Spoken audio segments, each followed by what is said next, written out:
kagustusan, madalas kasangganan natin ang alaga natin mga hayop sa pagharap natin sa mga problema. Yan, di ba Kuya Kim, makita mo nga lang, yung wala pang ginagawa, para bang nakakalimutan mo na yung iniisip mo pag andyan yung mga pet mo, di ba? Ganyan-ganyan ang mga alagang ibon ng ating nakilala. Dahil sa bawat paglipad nito, para bang dinadagit ang problema sa buhay. Wow!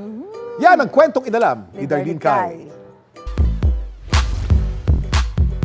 Kung ang mga doktor ay medical tools ang ginagamit sa panggagamot, si Onard, mga ibon ang kanyang inihahanda para sa mga batang may sakit at nasa bahay ampunan. Dahil ang kanyang mga alagang ibon nagtatanghal ng bird tricks. Simula ako sa charity kasi nakita ko yung mga bata parang hindi sila makapag-mall.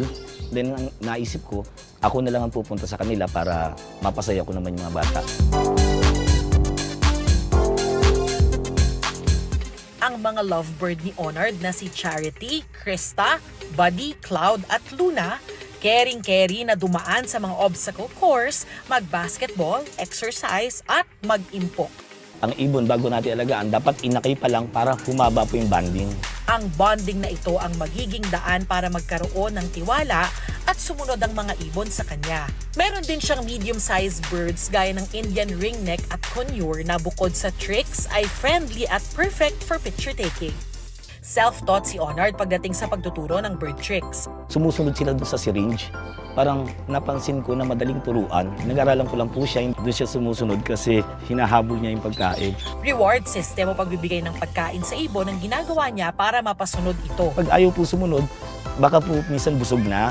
Pag busog po ang ibon, hindi na po siya nasunod. Gumagamit din siya ng target colors sa pagtuturo ng tricks. Yung target color ko po ay pink, then ang aking uniform ay yellow. Inakay pa lang po sila, ito na yung ginagamit ko. Kaya kahit saan po ako makapunta, komportable sila sa ganitong kulay. Ang props na ginagamit ng mga ibon sa mga show ay ginawa lang ni Onard. Depende sa ibon kung gaano kabilis makuha ang trick. Dati po nagtitrain ako isang araw bago ko makuha, ngayon minuto na lang. Isa sa pinakamahirap na ginagawa ng mga ibon ay ang distance bird trick o yung mga ibon mula sa malayo. Dahil malayo talaga siya. Kumbaga pwedeng hindi bumalik yung ibon. May mga predator, pusa, yan, katulad po niya na iba't ibang klaseng ibon, pwede po silang habulin. Araw-araw ang training ng mga ibon ni Onard para hindi nila makalimutan ang mga trick na kanyang itinuturo. Binibigyan niya ang mga ito ng sapat na pahinga at vitamins para hindi mapagod o kaya manghina. Bawat isang ibon ko po, may sariling kulungan. Solo-solo po sila. Then para iwas po sa stress.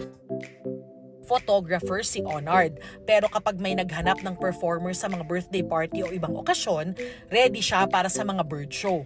3,500 pesos ang singil ni Onard para sa 15 to 20 minutes na show. Pero libre ang bird show kapag magtatanghal sila sa mga batang may sakit o kaya sa mga bahay ampunan.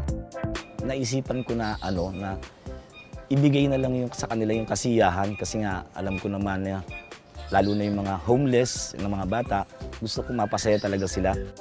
Wala raw katumbas na halaga ang nararamdamang tuwa ni Onard kapag nakakapagpasaya siya ng mga bata. Pag lalong sumasaya yung mga bata at mga magulang, dinadagdagan ko pa po ng oras yung aking bird show. Madalas ay alaga lang ang mga ibon gaya ng lovebirds. Yung aking pag-aalaga ng ibon, dati pet lang. Ngayon po, parte na ng pamilya ko. Kapag wala sila, parang wala ako sa kondisyon. Pero kaya rin itong maging daan para paliparin ang mga problema at lungkot ng mga batang pinapasaya ni Onard sa kanyang bird shows. Ako si Darlene Kai at yan ang kwentong dapat alam mo. Ay, nako, alam mo.